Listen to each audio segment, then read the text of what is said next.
Here's Speak Fast English, the podcast that will supercharge your English with fascinating stories. Imagine spending 27 years in prison and coming out to become president of a country.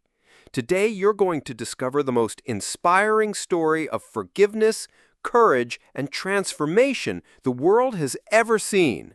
Nelson Mandela. This story will give you goosebumps, make your heart race, and supercharge your English in a way you never imagined. And if you really want to master English through transformative stories like this one, don't forget to subscribe to the channel and hit the bell, because 3 times a week we have new discoveries that will revolutionize your fluency. Now grab your headphones, get comfortable, and let's dive into the most powerful saga of resistance and forgiveness in history. Listen to me carefully. I'm going to tell you a story that will change how you see forgiveness, resistance, and the power of never giving up on your dreams. It was 1918. In the green hills of South Africa, a boy named Nelson Mandela was born. Rolihlahla means the one who causes trouble in the Xhosa language. His parents didn't know it, but they chose the perfect name for someone who would shake an entire system of oppression. Nelson grew up in a South Africa divided by apartheid, a brutal system where black people were treated as second-class citizens in their own homeland. They couldn't vote, couldn't live where they wanted, couldn't even sit on the same bench as white people. This isn't right, he thought. No one should be treated as inferior because of the color of their skin. One day, Nelson was walking through the streets of Johannesburg when he saw something that burned in his soul forever. An elderly black woman was forced to step off the sidewalk because a white man was passing by. She had to walk in the street as if she weren't human. In that moment, Nelson made a decision that would change his life. I will fight against this injustice until my last breath. Nelson began participating in peaceful protests. He believed he could change the system through words, through demonstrations, through dialogue. How naive he was. But the government didn't want dialogue. They wanted silence. And when Nelson refused to stay quiet, his real fight began. If you're enjoying this incredible story, leave a clap in the comments. Nelson graduated in law and opened the first law firm run by black people in South Africa. He defended people who were arrested just for being black, who were expelled from their homes, who had their human rights trampled every day. But Nelson soon realized a bitter truth. The system was rotten from the root. You couldn't fix it with laws when the laws themselves were the injustice. In 1944, Nelson joined the African National Congress, the ANC, a movement that fought for black rights. But this wasn't just any fight. It was a war against centuries of oppression. Nelson organized boycotts, demonstrations, civil disobedience campaigns. He believed in peaceful resistance, inspired by Gandhi. Let's show the world that we're better than our oppressors, he said. The massacre that changed everything. But in 1960, something happened that would change Nelson forever. In Sharpeville, peaceful demonstrators were protesting against laws that forced blacks to carry passports to move around their own country. They were unarmed, singing, praying. The police shot. 69 people died. 180 were wounded. Most were shot in the back. They were running, trying to escape. When Nelson saw the photos of bodies scattered on the ground, of children's blood mixed with the earth, something broke inside him. Not anger, determination. "We've tried 50 years of peaceful protest," he told his companions. "They answered us with bullets. Now it's time to really fight." Nelson made the most difficult decision of his life. He knew it meant leaving his family. He knew it meant living as a fugitive. He knew it probably meant dying young. But he founded Umkhonto we Sizwe, Spear of the Nation, the armed wing of the ANC, not to kill innocent people, but to sabotage symbols of apartheid, train stations, government buildings, military installations. When all doors are closed, you have to open a window, even if it's dangerous to jump, he explained. Nelson became the most wanted man in South Africa.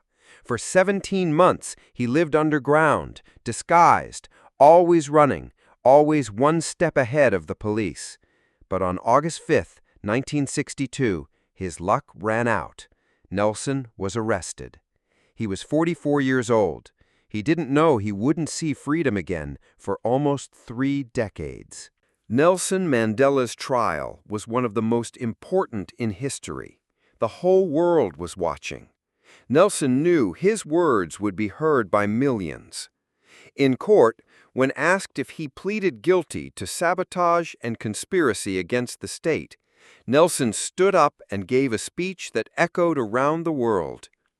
"I have dedicated my life to the struggle of the African people. I have fought against white domination, and I have fought against black domination. I cherish the ideal of a democratic and free society in which all people live together in harmony with equal opportunities. It is an ideal which I hope to live for and to achieve. But if it needs be, it is an ideal for which I am prepared to die." The silence in the courtroom was deafening. Even the judges were shocked. Nelson had just signed his own death sentence, and he knew it.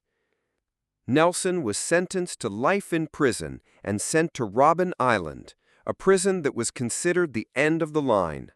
A rocky island in the middle of the ocean where the government sent political prisoners to die slowly. The conditions were inhumane. Nelson slept on the concrete floor of a 2-by-2-meter cell. No bed, no heating, just a bucket as a bathroom. In winter, the temperature dropped to freezing. In summer, the heat was suffocating. Every day, Nelson and other prisoners were forced to break rocks under the scorching sun. The guards shouted racial insults, spat on them, treated them like animals. The food was rotten, the water contaminated. The objective was simple: break the spirit of these men until they begged for forgiveness and abandoned their fight. But they didn't know Nelson Mandela. Leave resistance in the comments if you admire Nelson's strength. While other prisoners broke down, Nelson became stronger. He turned his cell into a classroom, teaching other prisoners to read and write. He studied law by candlelight, preparing legal appeals. When guards tried to humiliate him, Nelson looked them in the eyes with dignity. When they denied his basic rights, he organized hunger strikes. When they tried to isolate him from other prisoners, he found ways to communicate. But prison took its toll. Nelson's wife, Winnie, was constantly persecuted, arrested, tortured. His children grew up without a father. His mother died while he was imprisoned. They wouldn't let him go to the funeral. There were nights when Nelson cried alone in his cell, wondering if it would be worth it, if he would ever see freedom, if his fight made a difference. But every morning he got up, straightened his shoulders, and continued fighting. Years turned into decades. 5 years, 10 years, 15 years, 20 years. Nelson Mandela was becoming a global symbol of resistance, but he was still behind bars and didn't know if he would ever come out alive. While Nelson rotted in prison, something incredible was happening outside. The world was awakening to the injustice of apartheid. Students at American universities protested, demanding that their schools stop investing in South Africa. Artists refused to perform in the country. Athletes boycotted competitions. Countries imposed economic sanctions. The name Nelson Mandela became a battle cry. "Free Mandela" echoed in London, New York, Sao Paulo, Tokyo. Concerts were held in his honor. Streets were named after him. But inside prison, Nelson knew nothing of this. In 1985, after 23 years in prison, something surprising happened.